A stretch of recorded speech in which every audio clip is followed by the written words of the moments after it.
In 1990, an accident happened in Calcutta which changed the entire real estate business of Calcutta.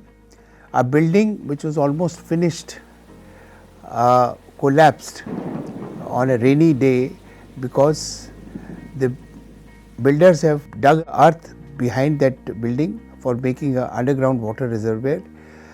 There was a heavy rainfall which exposed the foundation of the building, and the building collapsed and 4 people died. The building was by Mr. Pradip Chopra, a very dear friend of mine. He was arrested and the complete working of Calcutta Municipal Corporation came to an halt. Barely 6 or 8 months have passed. Another building, Shivalik, also collapsed. There was a complete confusion in KMC. They wanted to change the bylaws. They wanted to make the structural engineers responsible, and therefore the whole process of sanctioning came to a standstill. We both, I and Surender, used to go to office. We had lot of projects which were pending for sanctions. No new project could be taken unless they were finished because of financial constraint, and so there was nothing happening in the office. So I told Surender that I have an ambition of doing some international business, and I had already learned German language, and that was the time when German unification was happening. Everybody was talking about great opportunity which was going to come in Germany because of East Germany joining hands with West Germany, and the whole East Germany has to be rebuilt.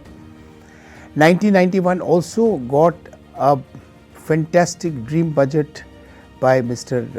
Manmohan Singh. Every industry was de-licensed, the procedure of import and export was relaxed. Mr. Chidambaram, who was the commerce minister at that time, brought lot of opening up, lot of restricted items were opened. So it was a great opportunity for doing international business, and I had wanted always to do an international business, and because I had learned German and I knew from the Indo-German Chamber of Commerce that there is a World Trade Center, a building, office building was constructed in the city of Bremen, which was available to any entrepreneur who want to go and open an office rent free for 3 years. Now that was a great opportunity. They will also facilitate our shifting and making of office, making of the company and all that stuff. Getting visa was also easy. So I thought I will go, and I applied for office and I got the office. Now I didn't know what will I do. I was thinking that because Calcutta is a tea city and Bremen is also a tea city, maybe I'll try tea. Calcutta has a lot of leather production and Germany was buying a lot of leather goods, so maybe leather is one item. There was a good possibility of furniture that time. Now a lot of German buyers are buying furniture made in Jodhpur. There was also a possibility of digitizing a lot of old drawings for machineries, for buildings and so on. Calcutta was the best place because a lot of work was happening in Calcutta on that front. There are many other projects which I thought was possible, but I had not fixed up my mind. In fact, when I went to open a bank account in Deutsche Bank, and the lady who was filling my application form for opening a bank account, she asked me, to fill the column nature of business, she asked me, what is the nature of business, Mr. Chopra? And I said, I don't know. So she was shocked. In fact, that's very un-German-like way of doing business. But nevertheless, I was still exploring the possibility of doing business. I had not gone with any, fixed mindset and all that. Now, while I was in the flight, I had got a magazine, India Today, and I was reading that magazine, and I read that India was exporting large quantity of granite and granite product from South India, and the granite of South India was one of the best granite as far as monuments are concerned. The two companies, GEM and Enterprising are the biggest player in granite quarrying and export and manufacturing. They were exporting finished monuments to American market, to British market, to Japan and to many other countries, but not to Germany. Now, when I landed in Germany, I had gone to Nuremberg, where the world's biggest stone trade fair was happening. It was called Stone Tech, and there I met Mr. Krishna Kumar, who was involved in procuring rough blocks for monument manufacturers in Germany. Now I asked him that why is GEM and Enterprising Enterprise not exporting monuments, finished monuments to German market, although every year they are coming with a huge stall in Stone Tech and they have actually displayed a lot of innovative product they can make, but they are still not selling to German market. And he said that no, they are not selling because the quality specifications are so stringent by the German buyers and German dealers, no Indian manufacturers can meet them. You know, when they are checking the monuments, even something which I can't see and can be only felt by hand, that kind of perfection they require.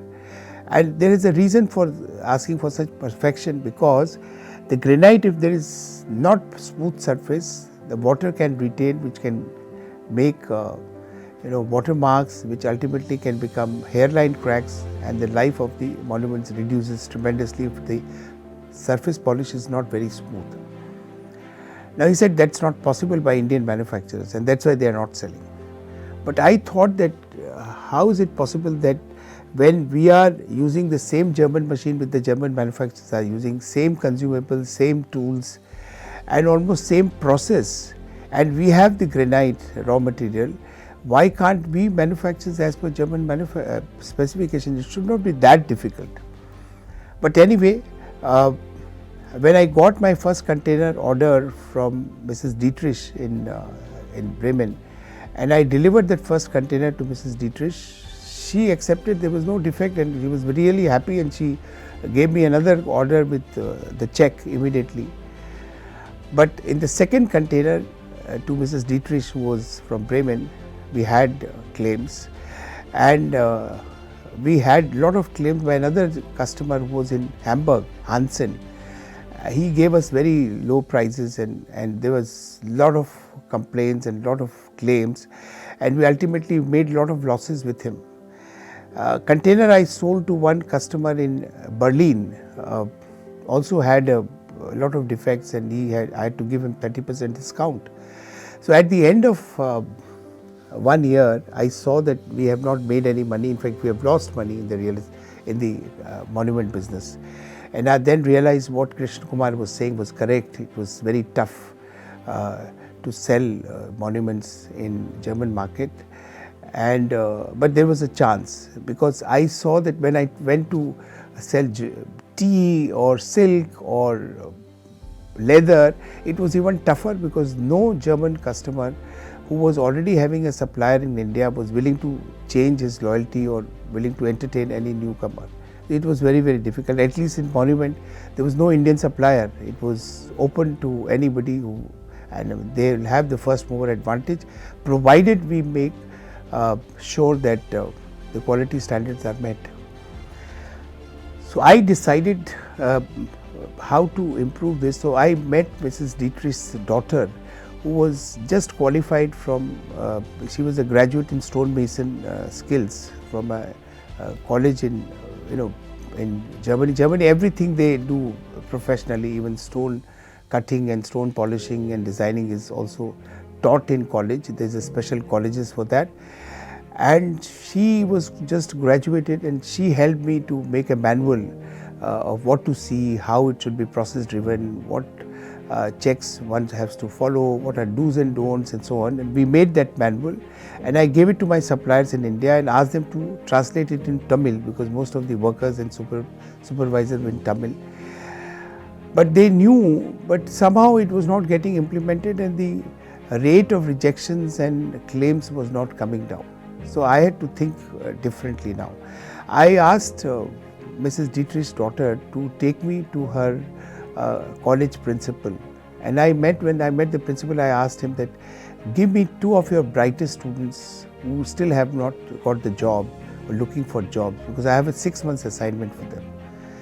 So he introduced me to 2 guys, and it was a boy and a girl, and they were also boyfriend and girlfriend, and they were all. And they said, I told them that you have an assignment in India, 6 months assignment, and the assignment is that you have to make sure that my entire production is system driven the way it is done in Germany. Everything is manualized and the quality checks are perfect, and there's no post production quality check. We must make sure that while we are producing, there's no quality defects. I mean, there's no mishap so that the quality will have a problem.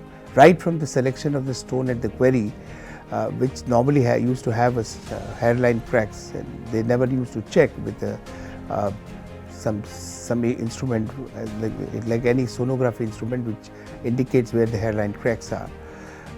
You discover those hairline cracks after the monument is already made. You have to forego all the cost.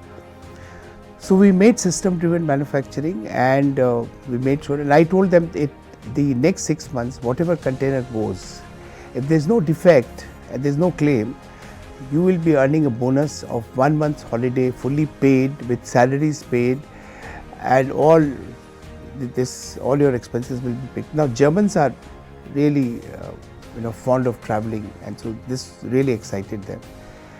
And I also hired a translator from German to Tamil who will translate whatever he was saying in Tamil to the workers and the supervisor. And they made manuals, and they made templates, and they made profiles, and they made the whole system driven the way it is done in Germany. And they achieved that impossible target that in the next 6 months after they came, all the containers which went to our company in Germany had no defects and had no claims. They earned their well-deserved bonus. And we had really established ourselves, and we knew that now it will be very difficult for the Germans to compete with us in our prices. So it so happened that once our containers started arriving in Germany, most of the German manufacturers were not getting orders, and Indians were becoming more popular. A lot of other Indians also joined. They also, seeing our system of manufacturing, adopted that system of adopting, and 2 years' time, almost 70-80% of the German market was captured by Indians, and 237 German manufacturing units which were there, which really was very proud of their quality thing and all that, closed down, because there was no way they could compete with us. I give you an example. In Germany, you can't run your factory for more than 9 months, because 3 months is a heavy snow, and monuments requires polishing, which requires a lot of water. It's not available. You have to actually pay money to throw your slush, which comes out when you're polishing stones. In India, you get paid. In India, you get paid for selling your waste granite. In Germany, you have to actually pay to get rid of that waste granite. The German wages those days of the worker in granite factories was 20 times more than Indian wages in those days. There was no way they could compete with us once we could meet their quality standards. So we captured. Even today, we are one of the biggest sellers of tombstones in German market, and many of my employees became my competitors, and they also are selling tombstones even now. What is our take up in this? My only message is that any product which we can manufacture in India, if we can meet the global quality requirement standards, we can capture the market. There's no way any other country, or at least the advanced countries, can match our cost. They can't. Only thing is that we have to match their quality. If the quality is acceptable, the world is at your feet. You can capture and you can get into any business. I could get into the tombstone business. There are many other businesses which are still to be captured, which is still to be conquered. Maybe you can think of getting into those business. Raise the standard of quality of your manufacturing and get the same success which I got.